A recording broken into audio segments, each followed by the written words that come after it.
With an excited heart and trembling hands, the long, silent Ed Stafford returns with a powerful sequel to his show Marooned. Using the same formula and familiar setup, he brings nothing but his mouth, embarking on a 10-day survival challenge in wildernesses around the world, setting traps for caimans, enjoying delicious roasted fish, sweet and juicy cashews loaded with vitamins, and sashimi that only those who try it know its taste. Even nearing 50, Stafford still displays his youthful vigor. This episode takes him to the Orinoco region of the Republic of Colombia, home to many deadly creatures. Drought-induced wildfires make the animal's behavior even more unpredictable. Traveling upstream in a speedboat for several hours, he switches to an all-terrain jeep. Unable to wait, he strips off his shirt and gets into survival mode upon arrival. He relishes the adrenaline rush from facing the unknown, the same as in his earlier days. After reflecting, he strategizes for survival. To one side, the plains stretch out. On the other, a tall, rocky mountain beckons him to find a suitable living spot. He launches a drone for aerial shots through smart tracking. Stafford, with his gear, heads toward the rocky mountain. Fortunately, clouds cover the sun, mitigating the heat. Just 3 minutes into his relief, he spots something moving in the grass ahead, a highly venomous rattlesnake. He wisely decides against disturbing it, quickly capturing footage and moving on. By the time he reaches the rocky mountain, dusk has fallen. Breathing heavily, he climbs to the summit and immediately surveys the terrain.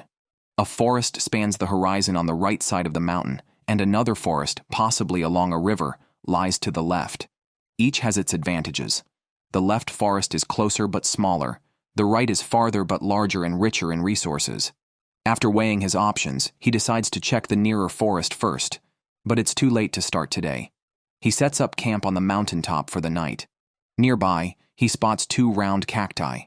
Desperate for hydration, he smashes them open with a stone, finding plenty of fresh pulp inside. He tastes it, and as expected, it's rich in water, temporarily quenching his thirst and providing him with some calories. Although it's low in calories, it's better than going hungry. He sleeps restlessly that night. Early the next morning, a light rain begins to fall. Stafford quickly leaves the summit, planning his route to the forest. He hurries down the mountain, where he encounters a sour sugar cane. Without hesitation, he eats the flower, comparing its taste to perfume. The cane itself, true to its name, contains a slightly sour juice, a hybrid between juicy fruit and a beverage. After this refreshing morning tea, Stafford continues towards his destination. As the rain stops and the temperature rises, a wildfire revives and advances toward the grasslands. Stafford is only 200 meters away from the flames, but manages to reach the dense forest in time. The forest acts like a firewall, keeping the wildfire at bay. As expected, there is a river nourishing both banks. Stafford quickly goes down to drink the water directly, deeming filtration and boiling unnecessary. Now that he has found the river, he uses his backpack as a floating device to travel downstream. Although this method conserves energy, it doesn't mean it doesn't burn calories. When he sees some curly palm fruit trees along the shore, he decides to gather some food. Picking up fallen curly palm fruits, Stafford indulges himself. Though not fully ripe, his desire for food overshadows the taste. He packs a few for later use. After 4 hours of drifting, he finally found an ideal spot to settle and planned to catch some fish from the river to satisfy his hunger. Ed Stafford decided to make a fishing trap using vines and twigs collected from the forest. He first formed a circle with the twigs on the ground, securing the top tightly. He then wove the vines to create the sides of the trap. However, vines were not readily available, as this was not a tropical rainforest. It took him 6 hours, and he still hadn't finished. With night approaching and considering the presence of cougars and jaguars, he also needed to build a shelter to protect against wild animals. Stafford gathered all the dead branches and trunks he could find, using a dense natural hedge to build a half-meter-high wall next to it for added safety during sleep. On the 3rd day, after a good night's sleep, he continued collecting vines and finished the fishing trap by noon. He used curly palm fruits as bait, which he found tasty and hoped the fish would too. He eagerly set the trap, but after 50 minutes, he was disappointed to find it empty. Not giving up, he added more curly palm fruits and placed some grass around the entrance to hinder the fish from escaping. Despite the modifications, the trap still caught nothing. leading Stafford to doubt his choice of location. He wished he had initially chosen the larger forest on the right side of the Rocky Mountain. Fortunately, it was not too late to change plans. Once the harsh midday sun had set, he re-entered the plain with all his gear, heading toward the other forest to avoid dehydration. After 5 hours of walking, he reached the edge of the forest. Entering at night was too risky, so he spent another night on the grassland. The next morning, he was awakened by the sound of water and followed it to find a river teeming with fish. He immediately placed the fishing trap in the river. Then, finding a termite mound on the plain, he kicked it and used the termites as bait, hoping for better results. While waiting, he explored the forest and found a wild fruit known to cause permanent hair loss, although he, being bald, was not concerned. He decided not to eat them, but to use their shells as bowls. Returning to the river to check the trap, he finally had success, catching 4 fish. Having not eaten meat for days, he immediately enjoyed the freshest sashimi from one fish, providing about 10 grams of protein. He planned to roast the remaining fish. With time short and tasks pressing, Stafford opted not to use primitive fire-starting methods. He quickly fashioned a bow drill set from his pants drawstring and a grooved stone base. To reduce the risk of accidentally starting a wildfire, he decided to build a small platform for the fire. He gathered large palm leaves, spread mud from the riverbank over them, then constructed 2 mounds to support the mud-covered leaves. Thanks to the hot climate drying the wood sufficiently, he quickly generated sparks with the bow drill and transferred the fire to the platform using the leaves as a tray. During this time, the trap caught 3 more fish, giving him 6 for lunch. He skewered them all and roasted them beside the fire. It didn't take long for Ed Stafford to enjoy the fragrant roasted fish. To maximize energy intake, he consumed the entire fish, including the less tasty innards and bones. Watching the situation progressively improve, Stafford finally felt relieved. On the 5th day, he cracked open the hair loss fruit with a stone, discarding all the pulp, including the white inner layer of the shell, which could also cause hair loss. He then burned the purple inner layer and washed the shell by the river, turning it into a usable bowl. The energy from the small fish was insufficient. He needed more food. During his exploration, Stafford found cashew trees with plenty of fresh fruit overhead. He tasted one, enjoying the rich juice flowing down his fingers and cheeks, reminiscent of papaya mixed with watermelon. Delighted, he packed a dozen to take back to camp. Although these fruits lacked juicy flesh, he roasted them over the fire for 15 minutes, cracked them open with a stone, and found the cashew nuts inside delicious. Now his vitamin intake was sufficient, but he was still low on protein. Stafford ventured into the forest, spotting some worm castings on the ground. An idea struck him. He dug into the earth with a stick and soon captured a shrimp worm, a creature rich in protein. After cleaning the mud off, he ate it, finding it crunchy and disgustingly slimy, far more unpleasant than he anticipated. Quickly, he ate some cashew nuts to rid his mouth of the taste. Previously sleeping on the ground, Stafford decided to elevate his wilderness survival to comfort mode by making a bed. He planned the position and style, using 3 trees by the river to create a triangular bed frame. After attempting to collect logs by hand and realizing the trees were too small to bear weight, he decided to make an axe. He split a wooden handle with a sharp-edged stone, inserted the stone, and secured it with vines. Choosing a tree as thick as his arm, he chopped around it with the stone until he could push it over. With the sturdy material, he erected a triangular frame by the river. Then, he chopped down an unlucky palm and used the top branches to form a bed base, with soft, cool leaves as a mattress. He finished the bed before dark and found it so comfortable that he didn't want to get up the next morning. For breakfast, he crunched on cashew nuts and drank several cups of delicious cashew juice, which was so rich that he doubted he was still in a survival situation. Since switching to termite bait, the fishing trap had not failed. Unfortunately, the fish were too small to meet Stafford's caloric needs. He needed more food, and the vast forest required a long time to explore. Stafford deployed a drone to find suitable foraging spots. After some time, he discovered a larger body of water a kilometer away, inhabited by cayman and peacock bass, possibly hosting other large animals and fish sufficient for a hearty meal. Stafford planned to visit the next day. At dusk, he found some wild fruits in the forest.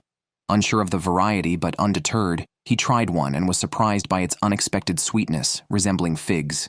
Pleased with the taste, he gathered more scattered fruits around him, planning to add them to his food supply. On the 7th day, Ed Stafford set off towards the forest he had discovered the day before, aiming to secure some substantial food. As the river widened, he remained alert and soon noticed a turtle on the bank, camouflaged like a dry branch, hard to spot without careful observation. Unfortunately, it was a protected species in Colombia, so Stafford had to release it with regret. A few steps further, he spotted a fish underwater, also protected and off-limits for consumption. Continuing along the riverbank, Stafford finally identified his quarry, a cayman, with only part of its head visible among the branches on the opposite bank. It was not feasible to capture it by force, but he had a better plan. Stafford found a path the cayman used to exit the water. Setting a noose trap there would likely yield a high success rate.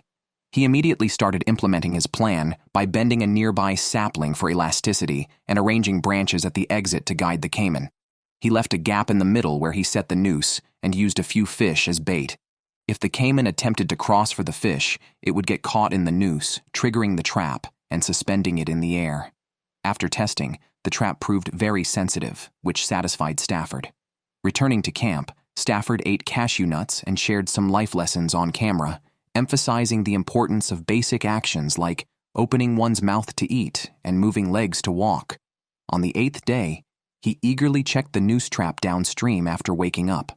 After a tense 1-kilometer trek, Stafford was thrilled to find the trap triggered with a cayman caught upside down.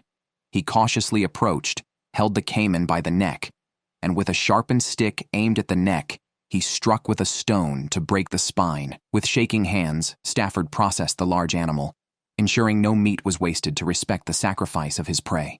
He used an axe to laboriously separate the parts, noting that the cayman was mostly lean meat, with the fattiest part being the tail, which he was most eager to eat. He roasted it all over charcoal, finally enjoying substantial food after a busy week.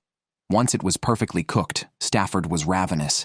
He savored the meat, describing the cayman meat as having a texture and flavor between fish and chicken, firm, dense, and aromatic. It was so delicious that he lost interest in the fish.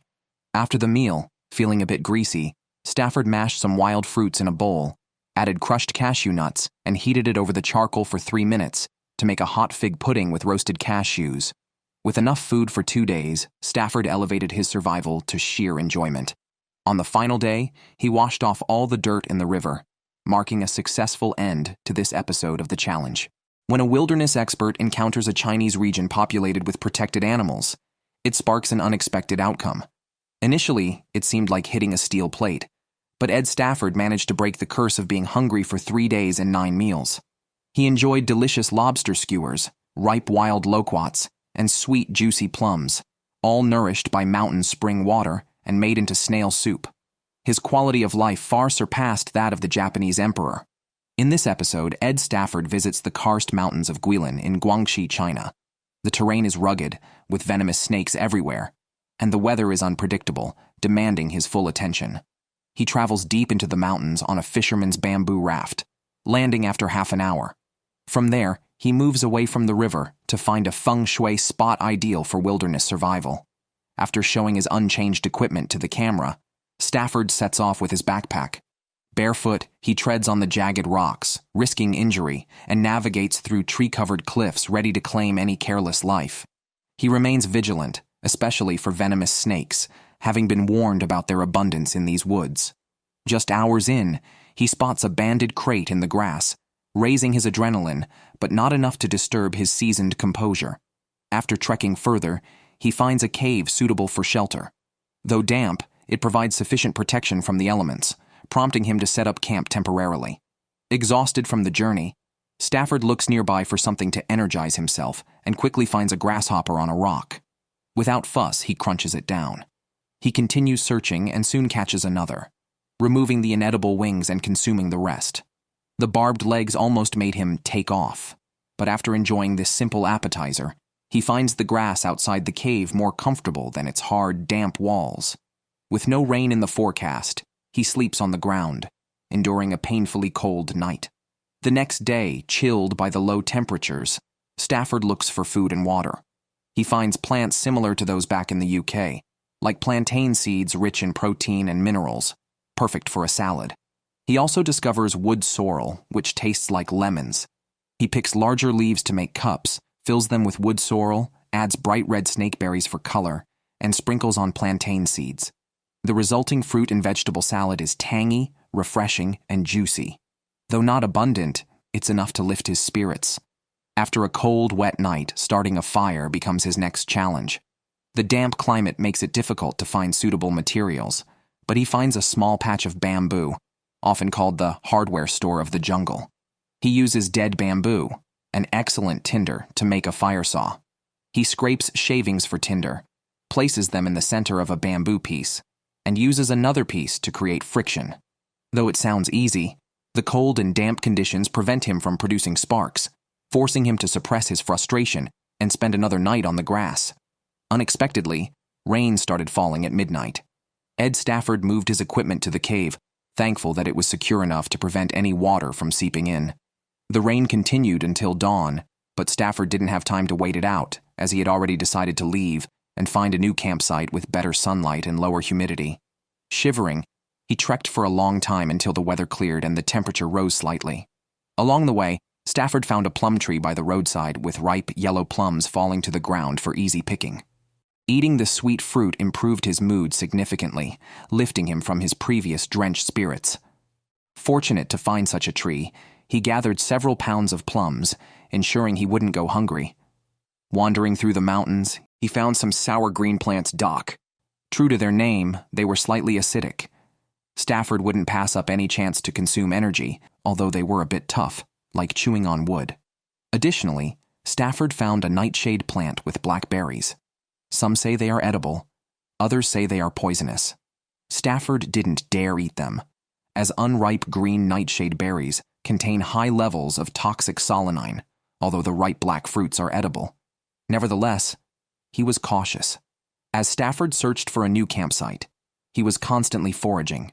Upon finding a bamboo grove, he stopped to pick bamboo shoots, eating as he searched for a campsite. After another half-hour of trekking, he found a flat area around a pomelo tree with open terrain and abundant sunlight. Exactly what he was looking for.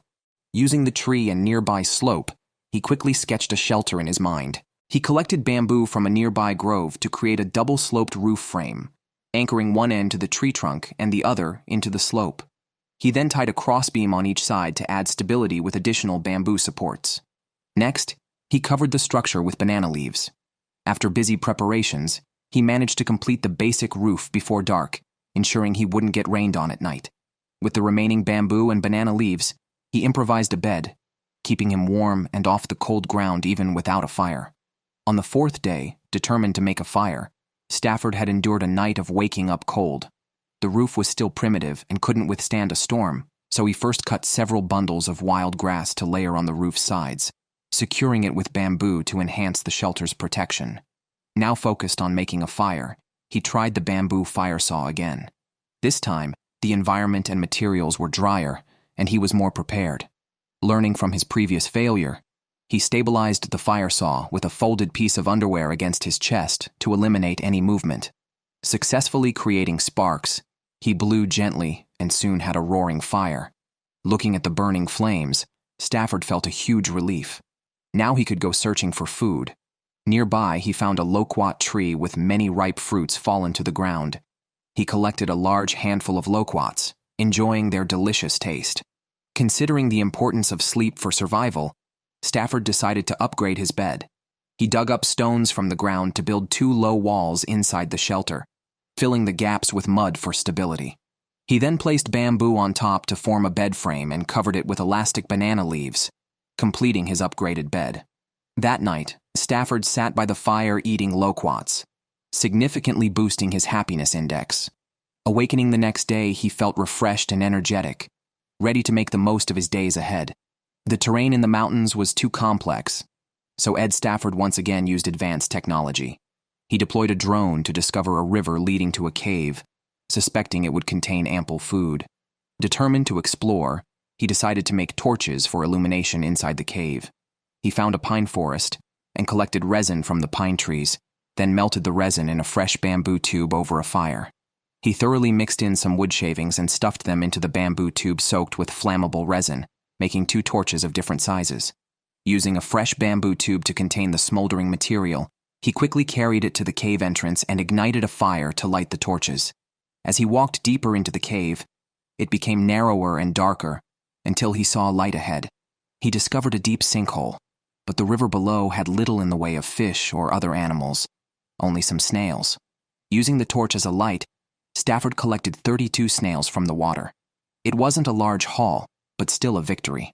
Since the cave didn't require further exploration, Stafford planned to gather some spices to cook the snails for dinner. He found wild onions in the mountains, easily spotted by their white flowers in the grass.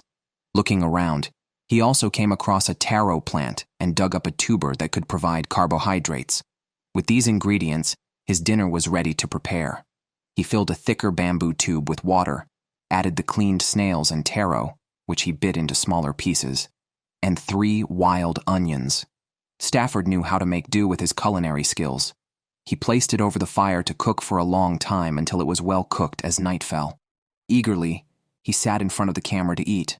The taro was like unsalted cooked potatoes, the onions were sharply flavorful, and the snails were fresh and tasty. He finished by drinking the delicious broth, praising the meal enthusiastically, and cleaning the pot completely. Although he couldn't describe his life as luxurious, it was much better than at the start.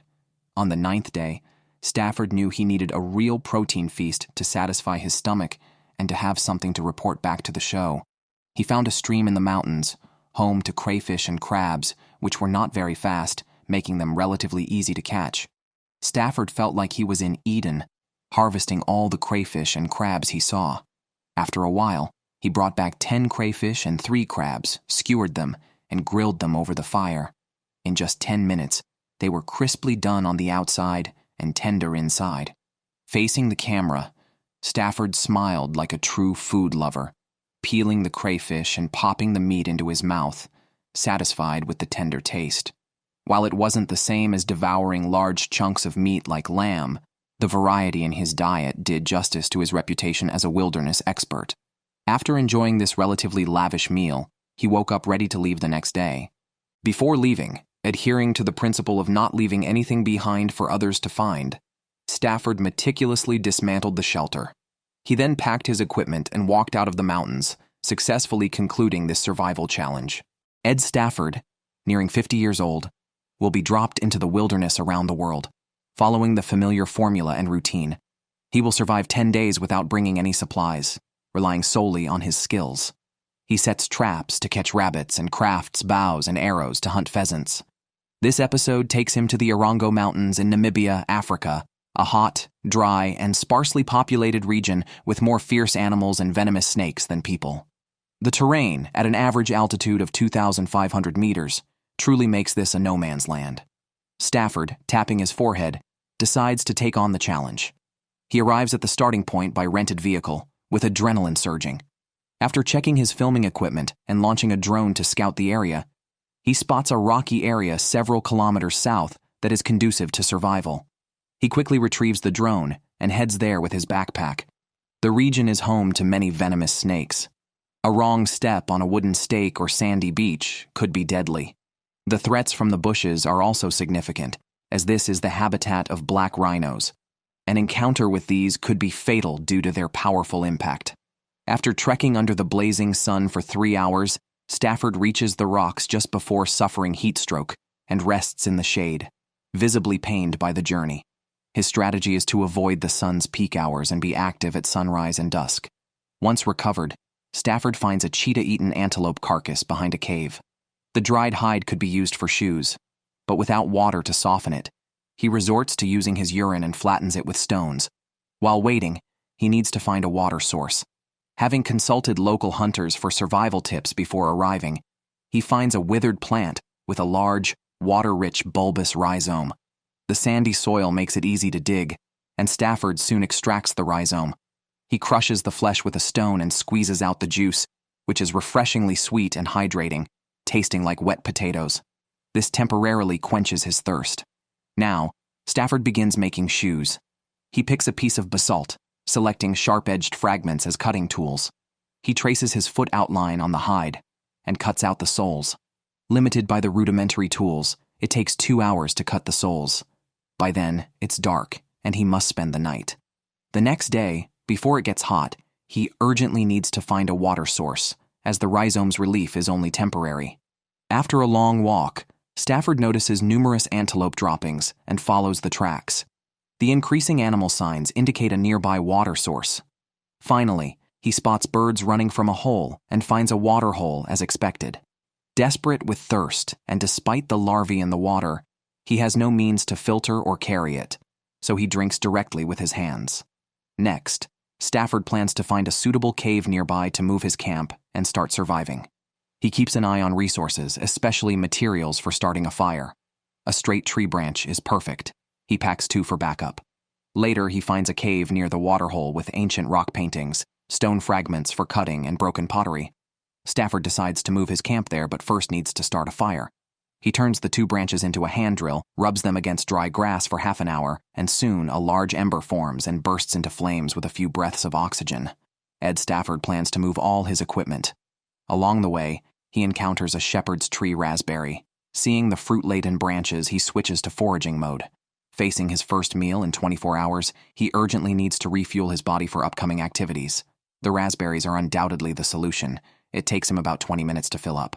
After moving his camp, with the sun blazing overhead, Stafford decides to finish making his shoes in the cave, using thin straps to tie the soles to his feet, completing the leather shoes. In the morning, while searching for water, he had noticed a stone wall with large black and white patterns outside, caused by rabbit droppings over time. He goes there hoping to catch a rabbit, but sees no activity by nightfall. On the 3rd day, he wakes up with a headache and nausea due to both lack of sleep and drinking dirty water. With no other water source found, Stafford continues to draw water from the same pit. To increase his hunting success, he needs to make some ropes for traps, a skill he learned from locals. He finds several agave plants in the wilderness, whose leaves contain rich fibers ideal for making durable ropes. He mashes the leaves with a stone, separates the pulp, and extracts the white fibers to make several traps, a method he often uses. He just needs a flat stone and 3 sticks, which function as the support, trigger, and activator. While preparing materials, he catches a lizard passing by. Until now, Stafford hasn't consumed any animal protein, so he cleans and eats the lizard, though it doesn't taste great. He then finds a rock wall frequented by rabbits, sets traps at the entrances, and blocks other gaps with dead branches and weeds to ensure rabbits can't escape through other cracks. After setting multiple traps during the day, he waits patiently overnight. At dawn, he leaves the cave to check the traps and finds a rabbit surprisingly large. Not knowing exactly when it was trapped, and with the hot weather, he decides not to leave it out long. He returns to the cave, skins the rabbit, cleans it properly, and cooks the organs on skewers over a charcoal fire. After 15 minutes, the organs are firm, juicy, and perfectly cooked. Stafford savors each bite, enjoying the long-awaited protein feast, and eats slowly to savor the meat. Next, he prepares the whole cleaned rabbit, also skewered and roasted over the charcoal. After about an hour, the rabbit meat is cooked to perfection, tender but not greasy. Starvation enhances the flavor, making the meal satisfying even without spices like cumin or chili. Today is only the 4th day of the challenge, but Stafford wants more achievements. He plans to make a set of bow and arrows. On his way to find suitable wood for the bow, he discovers a giraffe femur. To most, it's just a bone, but for him it's valuable. The deer tendons remaining on the surface are excellent bowstring material, stronger and more elastic than plant fibers. On his way back, he picks a branch slightly thicker than his thumb for the bow. He cleans the bark off, sands the surface smooth with sand grains, and uses the heat from the fire to dry it out and increase its hardness. Then he tears all the tendons off the deer bone, softens them by pounding with a stone, and tears them into fine fibers. He wets them with saliva and stretches them straight, gradually weaving the bowstring. Paired with the dried stick, Stafford successfully crafts a bow strung with quality sinew. Next, Ed Stafford just needs to make a few arrows before he can go hunting. The next day, he is woken by hyenas, but luckily, the fire keeps them at bay. Their closest tracks are less than 20 meters from the campsite. More troubling, is that several hoped-for traps failed to catch any rabbits. However, fortunately, his body has adapted to the stagnant water, and he no longer suffers from gastrointestinal discomfort. Stafford installs a camera on a nearby tree to see what other animals come to drink. On his way back, he collects branches for arrow shafts and finds some guinea fowl feathers for fletching. The processing of the arrow shafts is similar to that of the bow. He cleans the bark, dries the inside moisture, straightens any bends, and sharpens one end into an arrowhead. He then ties the guinea fowl feathers at the end with string, a step that tests his patience and manual skills. With over a decade of survival experience, he crafts the fletching perfectly. Now, with the bow strung and arrows made, he needs to test their power. The force is sufficient to wound small to medium-sized animals. On the 6th day of the challenge, Stafford goes hunting with his bow and arrows. Despite seeing lots of animal droppings, he finds no traces of the animals themselves. Carrying arrows in his mouth is inconvenient. He needs to make a quiver. So, Stafford allows himself to return to the cave empty-handed. Locals use the roots of umbrella trees to make quivers. He mimics this by digging next to an umbrella tree and finds the roots 30 centimeters underground.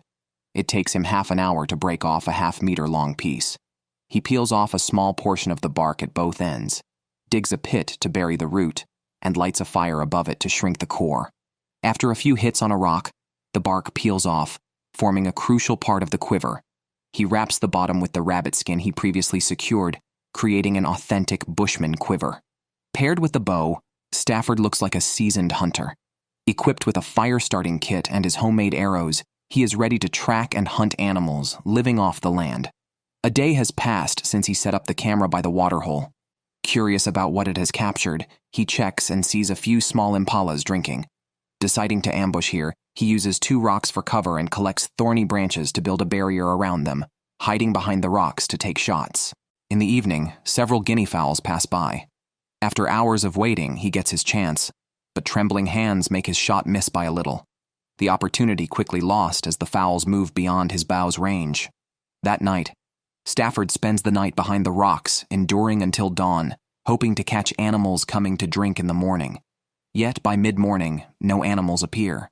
However, he discovers that the guinea fowls roost in a tree at night. He can hide on nearby rocks, giving him a height advantage for easier shooting. Before dark, he eats some raspberries for calories and drinks some water to refresh himself. As the sun nears the horizon, a guinea fowl lands in the tree to rest. This time, Stafford, standing on the rock, draws his bow fully. Success or failure hinges on this moment. He reignites a strong fire, plucks the guinea fowl, and roasts it next to the fire. 3 days since eating the rabbit, Stafford successfully hunts again, enjoying a delicious meal of juicy grouse meat by the fire. The joy of his labor is something only he can fully appreciate, satisfied with the challenge. For the next 2 days, he continues to hunt, trap, and forage around the waterhole. Steadily, he reaches the 10th day of the challenge, packs his gear, and walks out of the bush, successfully concluding this episode of wilderness survival. Several months later, Ed Stafford returns to the challenge of island survival. This time, the location is in the central part of Panama's Pearl Islands. Although he has experienced island survival before, the 60-day ordeal on Olarua Island left a significant shadow over him. Therefore, Stafford still feels some fear as he embarks on this new adventure. After arriving at the location via the show's helicopter, high tide prevents the pilot from landing on the beach. Thus, Stafford has to jump from the helicopter into the sea.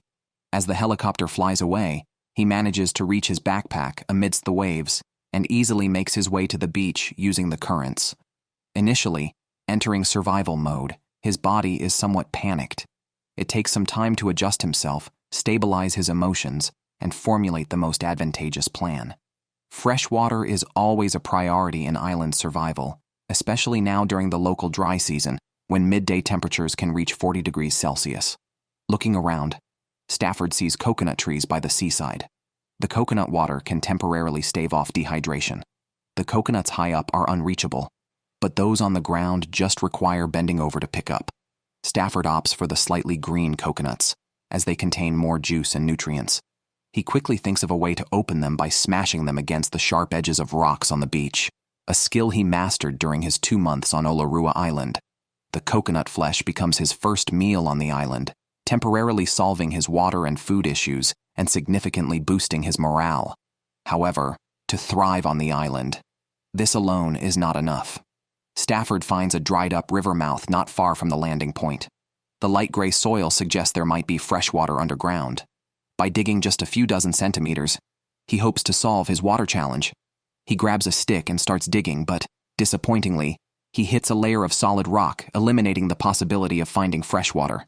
Feeling frustrated, Stafford treks upstream along the riverbed, hoping to find an undried pool. Unfortunately, the riverbed is covered with thorny, dried branches, unfriendly to bare feet. After stepping on 3 thorns within 50 meters, he is forced to return to camp. Using modern technology to explore the environment, drone footage reveals a beach scattered with rocks and a dark trench. If there is any fresh water on the island, it is most likely located there. Thus, Stafford decides to relocate his camp to this site. However, it's too late in the day to move, so he arranges to spend the night. He picks a deflated football as a pillow and uses plastic foam for a headrest, building a windbreak with sand. Lying in a nearby pit is passable but not comfortable as the chilling sea breeze makes his teeth chatter. As soon as the temperature slightly rises, Stafford walks along the beach to the site he found the previous day. The high tide during the day and the dense forest behind make it almost impossible to proceed. Known for not being a strong swimmer and carrying several kilos of equipment, he decides to build a raft instead. The beach is littered with washed-up trash, a sad sight for anyone who loves the planet. But at this moment, it becomes Stafford's lifeline. A nearly 3-meter-long plank serves as the main body of the raft. He then scavenges for plastic foam around the area. Thanks to the worsening problem of environmental pollution, he quickly finds enough foam and rope. The midday sun could easily burn his skin, so Stafford wisely rests under the shade of a tree for a while. During this time, he spots a plant nearby known as the death apple. The fruit looks harmless, sweet, and juicy, but is highly toxic. Even contact with its sap can cause illness. Fortunately, Ed Stafford spotted some beech almond trees overhead. Unfortunately, the fruit was not yet ripe, so he could only taste a bit of its sourness. Still, the real energy source was coconuts. After resting, he moved all materials under the shade of a tree, sandwiched the plastic foam between the planks, broke a piece of old metal, and sharpened its edge on a rock. He cut rope from a tangled mess and securely tied everything together. After all this, Stafford was tired and hungry, and in no condition to paddle out to sea, so he rested another night. The next day, waking up in the cold, he needed some energy.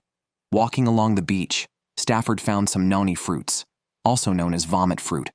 As the name suggests, they taste awful. Despite the taste resembling car battery acid, he gained much-needed sugar to stimulate his brain and unlock his body's potential. With this boost, Stafford paddled out on his raft, which supported his and his backpack's weight. Without proper food and exerting all his strength, he finally reached the new campsite after 3 hours of sailing. Exhausted, he collapsed on the beach like a beached turtle and rested for a few minutes before scrambling to a dry riverbed behind the forest, desperately searching for fresh water. Stafford found fresh water under a rock, but it was full of fallen leaves and looked filthy. Unwilling to drink it directly as before, he filled 8 plastic bottles with the dirty water and began making a filter. He cut the bottom off a bottle to create a funnel-shaped shell, stuffed it with mesh-like coconut tree bark as the first layer, then dug out charcoal from an old fire pit for the second layer, and finally used beech almond leaves and pebbles. The filter was complete, but the lack of sand meant the filtered water looked unappetizingly black. He then placed the water in sunlight to use UV rays to kill the bacteria. After 4 hours, he drank the first mouthful of fresh water since landing on the island. The taste wasn't great, and it took finishing a whole bottle before he felt better. On the 4th day of survival, Stafford decided to focus on foraging and started a fire using the fire plow method with 2 hibiscus tree branches. The friction generated embers, which he placed into coconut tree bark and gently fanned into flames.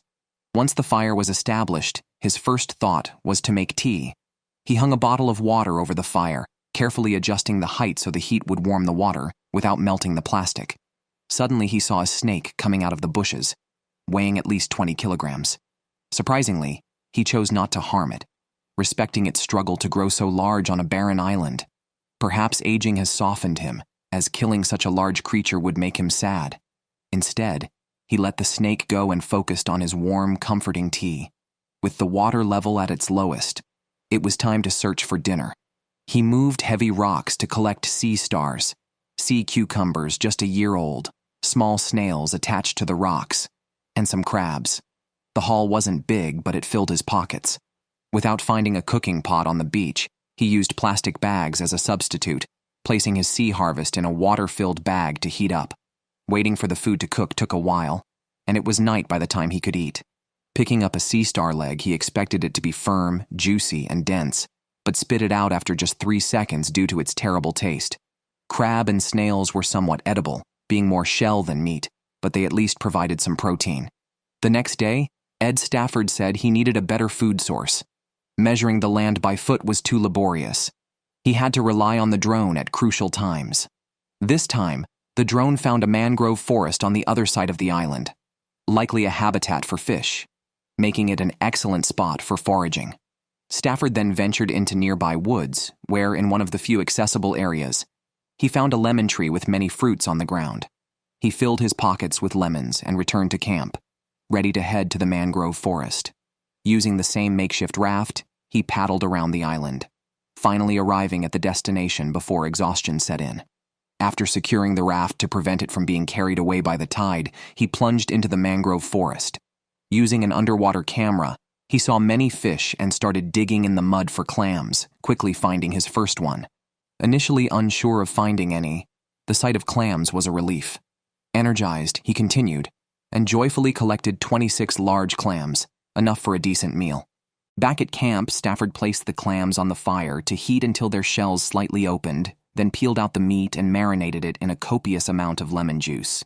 The acidity of the lemon cooked the meat, requiring several hours to ferment.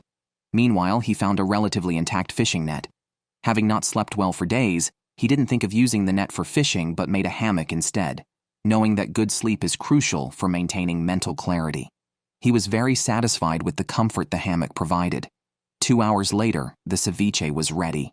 Stafford made himself a pair of chopsticks, finding them more convenient than a knife and fork. The tangy clam meat was delicious, and he couldn't stop eating.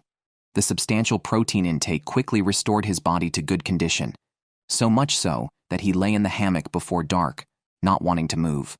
Over the next few days, he foraged in rock pools and the mangrove forest, enjoying his time until the 9th morning when he saw iguana tracks on the beach. Their meat would provide much more than clams. Iguanas, being cold-blooded, need to warm up on the beach, making them easy to catch when still. The hammock net could be useful here. By tying stones at a few corners, he could turn it into a throwing net to trap an iguana. Stafford set the net on the beach and hid in the woods, waiting for an iguana to appear.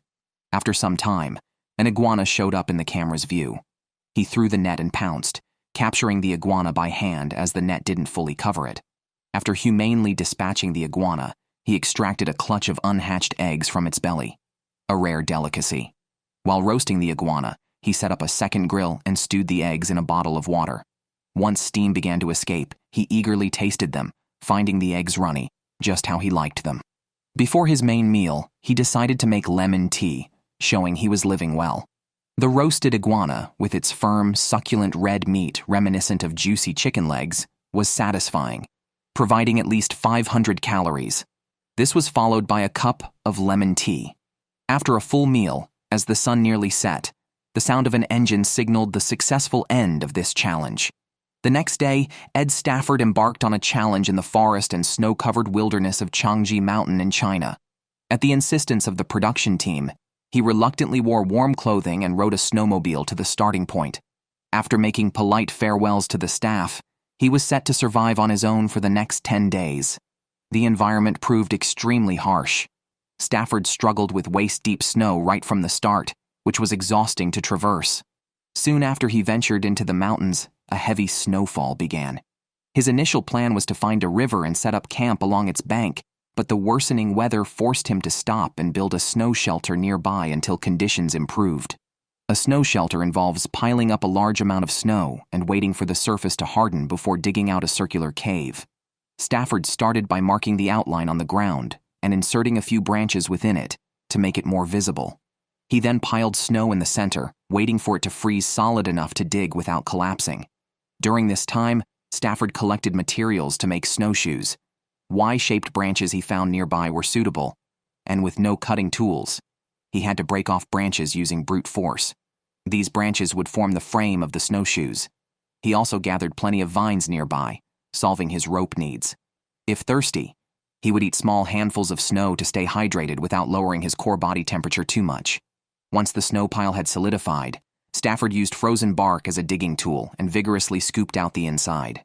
After 2 hours of relentless effort, he managed to carve out enough space for sleeping and working.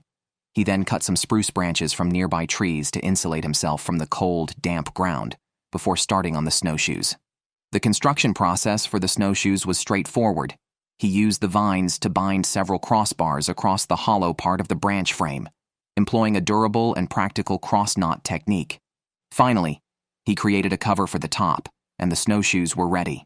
As darkness approached, he poked a hole in the wall with a stick to ensure basic air circulation. His backpack blocked most of the external wind.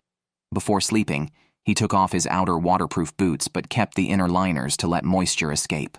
A decade ago, while filming in Siberia, he had neglected the impact of moisture, leading to severe frostbite and 3 surgeries to recover.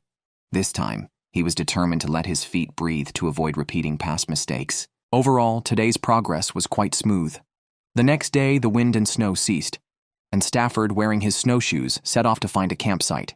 He didn't sink into the snow as he had the day before, and his progress was faster. His goal was to head downhill, where the temperatures were higher, the snow less dense, and signs of animal activity indicated an ideal survival spot. After trekking for an hour or so, Stafford heard the sound of flowing water. The pine forest was littered with fallen cones, with pine nuts inside, providing the only food source he could find. He enjoyed a few to energize himself and took 4 more as snacks for the road. Following the sound, Stafford found the stream, drank deeply, and felt rehydrated. His plan was to follow the stream downstream until it was large enough to possibly have fish, and then set up camp. As the altitude decreased, the surrounding forest began to show more signs of life. 2 roe deer appeared, and Stafford looked on with regret, knowing that even sparrows are protected in China, let alone the deer. As the day faded, he decided to make a tree well for shelter. He shook off the snow from the lower branches and dug under the tree. The excavated snow was piled around the pit to create low walls. Then, using the tree trunk as a center, he arranged several branches until they were dense enough to block the wind and snow. Finally, he placed a few poles on the surface as a bed frame and covered them with spruce branches. This setup would allow cold air to sink to the bottom of the pit, letting Stafford sleep in a warmer environment than outside. On the 3rd day, Ed Stafford set out early with his snowshoes, looking for a place suitable for both making a fire and fishing. The current location clearly wasn't right. After crossing the forest, he finally saw a wide, frozen river. The other bank, with much less snow, seemed like an ideal spot to camp. Going around would take too much time and effort, so Stafford decided to take a risk and cross the ice river directly, despite many areas having thin ice. Throughout the journey, Stafford was extremely cautious, but he made it to the other side without incident. He chose to set up camp on a hillside next to the river, knowing he needed to get a fire going before sunset. In cold environments, it's usually not advisable to make fire by friction due to the moisture, but the air here was dry enough to find plenty of dry wood. Stafford prepared the tinder and his manual fire drilling kit and started the fire-making process. Unfortunately, the first sparks died out quickly. He kept at it with the drill, and just before darkness fell, he managed to produce a second batch of sparks and blew them into a flame. In the wilderness, he usually conserves wood by using a star-shaped fire layout, but in cold weather, he switches to a long body-length fire, a technique he learned while surviving in Norway, which emits much more heat. Despite sleeping in the open that night, he didn't feel too cold. The next day, Stafford went to the river to hydrate and discovered animal tracks on the ice, which he identified as those of otters and mice. Following the otter tracks, he found a hole leading to an underwater den with 2 leftover fish heads nearby. Unfortunately, as a foreigner, he wasn't interested in eating them, but he saved them as bait for fishing. However, he needed to set up a shelter first, especially since snowfall could occur at any time. Stafford decided to build a lean-to. a common type of shelter in survival shows. First, he connected a robust horizontal beam between two trees, then leaned several logs at a 60-degree angle against this beam and covered them with dense spruce branches to prevent them from being blown away by the wind. He also placed some logs on top to weigh them down. While collecting logs, he unexpectedly found a beehive in a broken tree root, containing a piece of black honeycomb. Having not eaten proper food for days, he couldn't resist tasting it immediately. The sweet flavor revived his spirits and energy. He then put extra effort into making his bed with logs and dry grass. Lying down, he felt incredibly comfortable. Because the area was full of pine trees, Stafford found many pine nuts. Sitting in his shelter, he patiently extracted the kernels, placed them on a stone, and ground them into powder to make pine nut cakes for dinner. Trying to grind them with a stone was too slow, so he chewed the nuts instead, which was much faster, though the paste's appearance was less appealing. After forming them into cakes, he baked them over charcoal. After a while, he had 5 pine nut cakes ready. 15 minutes later, they were edible. Though not visually appealing, hunger made them taste like energy-packed balls of protein and fat, far better than any dark cooking his wife Laura might make. Today was very fulfilling as he achieved his goals. On the 5th day, craving some meat, the river fish seemed like the only legal source available. Initially, he tried using inner bark fibers for fishing line, but found them too weak. Lacking other natural materials, he reluctantly took out his emergency medical kit, unraveled some bandage for the line, bent a safety pin to serve as a hook, and used the collected fish heads as bait. He tied the line to a stick and planned to fish through holes in the ice. Using another stick as a probe, he found weak spots in the ice to drill holes and set the fishing rods across them. However, being so close to thin ice was risky. Just as Stafford was setting up the second rod and about to return to camp, he accidentally stepped through the ice and fell into the river. Fortunately, he quickly climbed out. With his clothes soaked, he was at immediate risk of hypothermia, as his body could lose heat 25 times faster than normal. Ed Stafford quickly ran back to camp, converted the long fire into a concentrated star-shaped fire to maximize heat, and used his snowshoes as a rack to dry his completely soaked clothes, wearing only the 2 spare garments he had. His previously good mood instantly plummeted. It took until evening for all his clothes to dry. Luckily, he had eaten well regularly, or his body might not have coped. Now he could only comfort himself that tomorrow would be better. However, survival is never smooth sailing. The next day, both fishing rods yielded nothing. He cut the fish heads smaller and returned them to their place, hoping not to be disappointed again. Entering the 7th day, Stafford's body craved animal protein and fat. Believing anything was possible, he still had some faith in his fishing rods. This time he had no empty hooks. Stafford slid on his knees to the camera, wanting to steam the rainbow trout to retain as much fat as possible, rather than roasting it on a branch. He removed some moss from a nearby fallen tree, not peat moss, which holds water, so he had to soak it in the river. Then, he placed it in the charcoal, sandwiching the trout in the middle. It only took about half an hour to steam the fish to perfection, easily peeling off the skin. The taste was completely different from roasted. It was tender, juicy, and fragrant. Stafford exclaimed it was delicious, making him forget he was shivering in his shelter the day before. Eating the whole fish quickly revitalized him physically and mentally, making his day perfect. Though he couldn't describe his current life as luxurious, he felt he had given his all to meet the challenges posed by the environment, doing himself and his fans justice. Over the next few days, he routinely foraged, fishing for rainbow trout in the lake, collecting pine nuts in the forest, and coexisting harmoniously with the local wildlife. Waking up on the 10th day, he dismantled the lean-to, returning the site to its original state, marking a successful end to this challenge.